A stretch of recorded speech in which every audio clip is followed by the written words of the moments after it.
Welcome to New Zealand's fabulous North Island, a travel destination that encompasses cosmopolitan city experiences, stunning natural beauty, and diverse culture. And the best thing is, it's all just a 3-hour flight from home. I'm Adam Ford from The Big Bus, and in this video we bring you 10 amazing things to do on the North Island. We'll start in Auckland and finish in the nation's capital, Wellington, and tick off 10 must-sees and do's along the way. The best of the North Island awaits, so let's hit the road.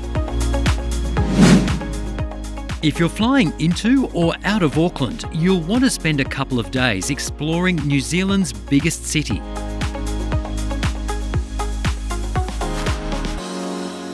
With its twin harbours, there's no doubt Auckland enjoys one of the world's most beautiful settings, and getting out on the water during your stay is a must. Also leave time to visit the excellent Auckland Museum, which is also the city's war memorial. The building was constructed in the 1920s as a monument to those who lost their lives in World War I.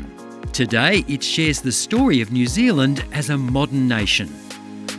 No visit to Auckland would be complete without taking in the incredible views from Sky Tower.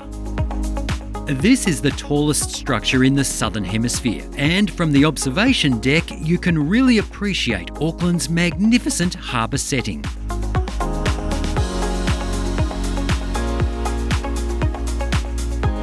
For those who want to push their boundaries, Skywalk allows you to take a stroll around the outside edge of the tower. While Skyjump is the quickest way back to ground level.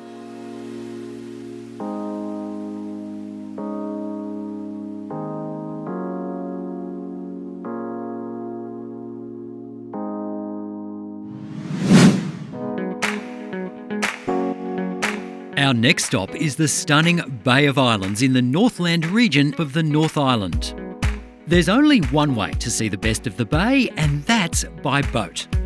So we're joining Fuller's Great Sights on their 3-hour Hole in the Rock Dolphin cruise. You can board the sleek Dolphin Seeker in either Puia or Russell, and we're soon underway. Just cruising the bay itself is an absolute delight, but everyone's keen to spot the dolphins and other marine life that call this shimmering water world home. Our captain soon has some of the locals in his sights, and what starts at a distance becomes a very close encounter.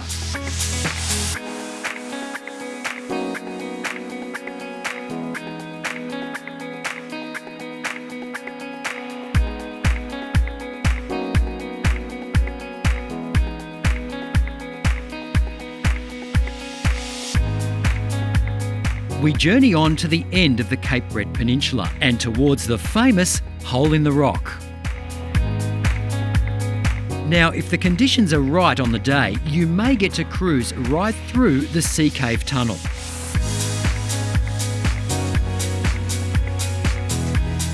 It's quite a thrill, and there's even a welcoming committee on the other side.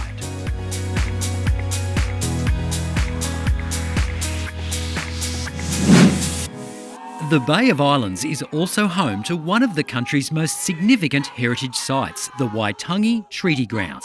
We caught up with local guide Kenna to find out more about this historical must-see. Well, the Treaty of Waitangi is New Zealand's founding document, and it was signed on the 6th of February 1840 between the Māori chiefs and the Crown, and it was an agreement to coexist together. Now, there were two versions to the treaty, one in Māori and one in English, and they are different in interpretation.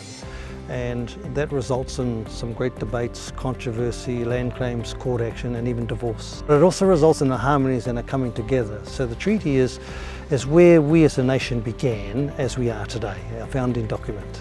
But Waitangi is the spot where the treaty was actually signed and drafted.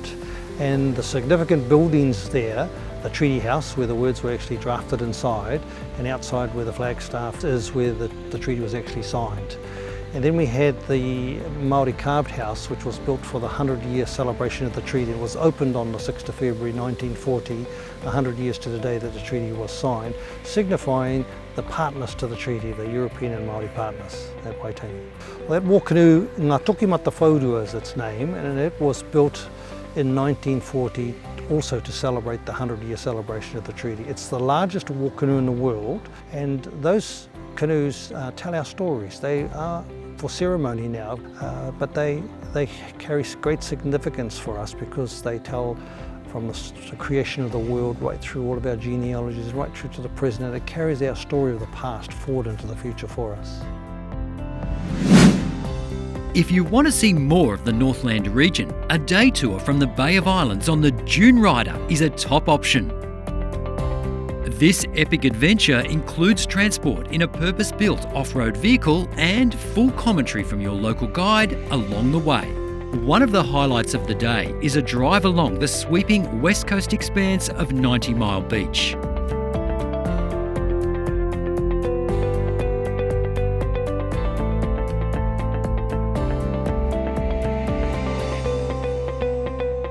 With sand dunes as far as the eye can see, sandboarding is a popular part of this experience. After a quick how-to from our guide, we begin the long trek to the top of the dune before taking the quick way down.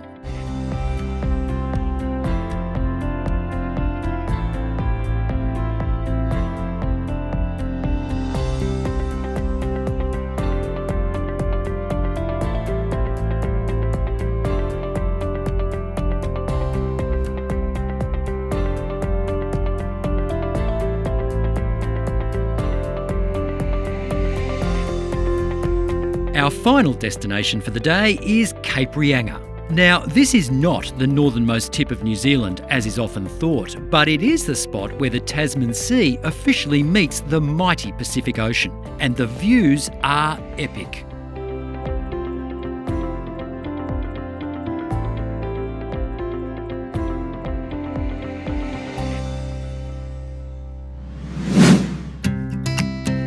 The Kauri tree is one of the mightiest in the world, and as you travel across the Northland region, you'll have the opportunity to encounter this ancient giant of the forest. Logging of the Kauri began in earnest with European settlement. Scattered pockets of forest are all that remain, but even these are threatened by Kauri dieback disease. Northland's stunning Waipoua forest is home to the largest Kauri in the country. Tāne Mahuta is thought to be around 1,500 to 2,000 years old and tops the 50-metre mark in height. To learn more, visit the excellent Kauri Museum in the west coast village of Matakohe. It's the largest undercover attraction in Northland and provides a fascinating insight into the history of European settlement in New Zealand and the use of the Kauri by settlers. Kauri timber was prized for shipbuilding, while the sap or gum was used to make jewellery, varnish and even linoleum. Logging of live Kauris only ended in the 1980s.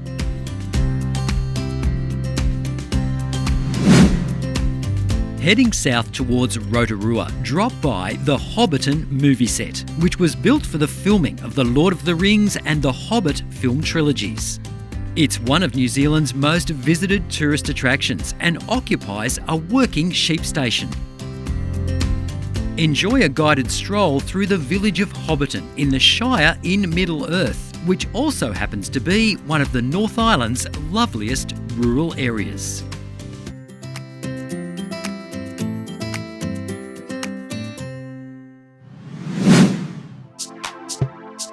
Rotorua is renowned for its geothermal activity, and one of the best places to experience it is at Puia. This wonderland of bubbling mud pools, steaming vents and gushing geysers has been drawing fascinated visitors for decades. Join a guided tour of the reserve to learn its significance to Maori culture before seeing and smelling the thermal activity that's given Rotorua its nickname of Sulphur City.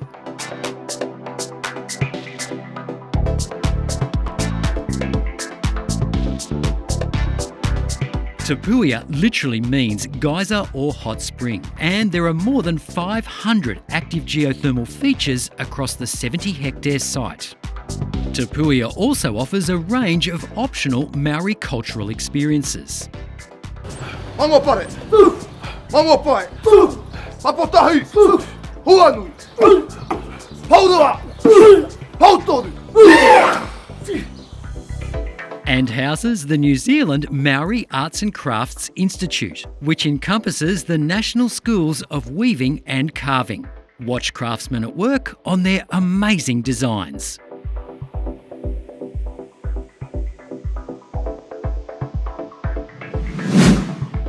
No visit to New Zealand's North Island would be complete without coming face to beak with the iconic but sadly endangered kiwi. Visit the Rainbow Springs Nature Park in Rotorua to find out more about its role in conserving this unusual bird. It's a very unusual kind of bird, and there's nothing else like them in the world. They're not found anywhere else in the world, and a lot of their features actually make them a lot more like a mammal than a bird. So they have marrow in their bones, just like you or I. They've got whiskers like a cat, presumably to help them feel their way around the forest floor. They've got a beautiful long bill with nostrils at the very tip. Beautiful big feet, so a lot of their body weight's in their legs, just like you or I. Very large ear openings, small eyes. They are flightless, nocturnal, ground-dwelling, burrow-digging, strange little birds. But we love them because they're our kiwi. They do actually have wings. They're very small, they're about the size of that little last joint of your finger. They're very prehistoric looking and they have a claw on the end of them, but they don't fly. So these birds evolved over a very long period of time, and then when European and Māori settlers arrived, we brought things that these birds had never had to contend with, like rats and mice and stoats and weasels and ferrets and dogs, and they just didn't stand a chance.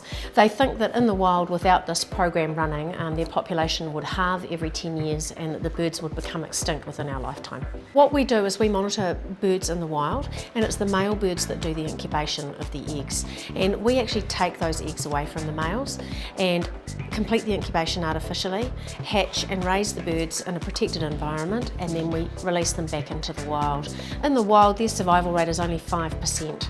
With us doing what we do here, their survival rate can go up to 70%. So it's a really worthwhile program, and alongside that hatch and release program, we run captive breeding programs as a bit of an insurance policy. So you get to see these display areas and read and learn a lot about the birds. You also get to see the nocturnal house, so you'll get to see some real birds in a darkened environment where they, you can get to observe their behaviour.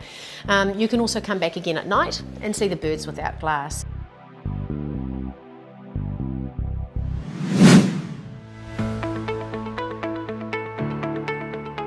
Just north of Taupo is one of New Zealand's most popular and most photographed natural attractions, the Huka Falls. Here, the Waikato River pushes through a narrow ravine of volcanic rock, creating a stunning natural spectacle. There are several viewing locations from which to get that perfect shot for Instagram. And finally, on to Wellington, New Zealand's fabulous capital city, home to a top-notch dining scene, awesome coffee and a swag of cultural experiences. Located on the waterfront, Te Papa is New Zealand's national museum. Inside, you'll find 6 levels packed with history and culture, and you'll need to set aside the best part of a day to do it any sort of justice.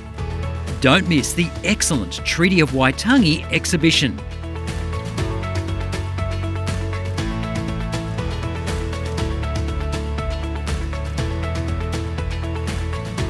The collection of contemporary Maori art is also a must-see.